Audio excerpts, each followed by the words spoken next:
censorship is on the rise. Now, you asked why our eSafety Commissioner went to the anti-democratic Bond villain Lovin in Davos. Senator, did you get an answer to your question? We got several answers. I must say that the eSafety Commissioner has a wonderfully flowery way of speaking, says a lot of buzzwords but very little of concrete, so I held her to account on that. And she admitted that she went to Davos, taxpayer funded, to go to these undemocratic people, want to control the world. That's their self-admitted aims. She went there to listen to the global eSafety regulators, the global regulators, and she wants to form. She's working with others, 4 countries initially, Ireland, Fiji, Britain and Australia, forming a global eSafety regulator. Now, did you know anything about that coming? Did our ministers know anything about that coming?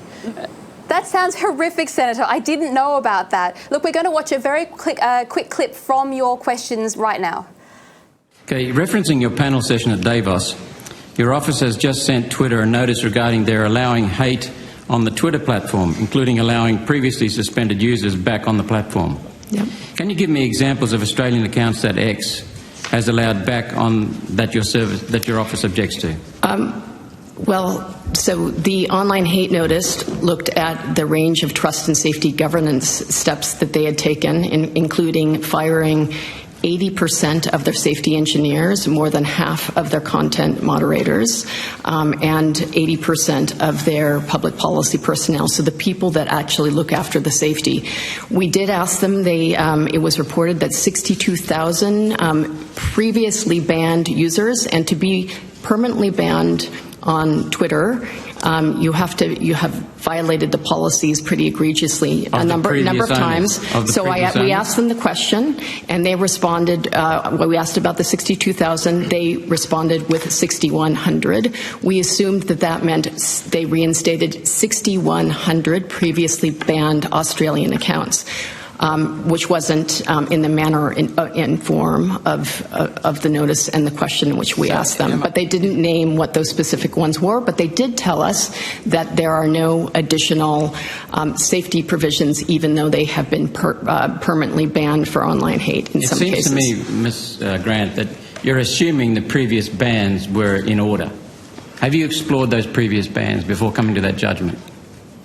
Well, so Twitter, as the company, had a whole range of policies, including a hateful conduct policy. They remove or they. So you haven't. What you've done is you've gone off their interpretation of their policy, even though we know they were biased. Well, that's the only thing we can do, Senator. Could you come back to my question, please, and give me examples of Australian accounts? Now, that's an awful lot of waffle from the eSafety Commissioner to basically say that they don't really have an opinion on whether people were wrongly removed from Twitter. Is this the future of our censorship? And maybe we shouldn't have an eSafety Commissioner if it's going to be like this. That's exactly correct. And you can see that she's assuming, she even used that word in places, she's assuming that Twitter validly erased or removed banned a lot of their subscribers. And that's not the case. Twitter was known under the old dark days before Elon Musk came along for being very, very much into censorship and precocious and irresponsible and capricious in its censorship. No real judgment. If you went against the left-wing control side of politics, you were banned. That's basically it. And here she is endorsing that ban implicitly.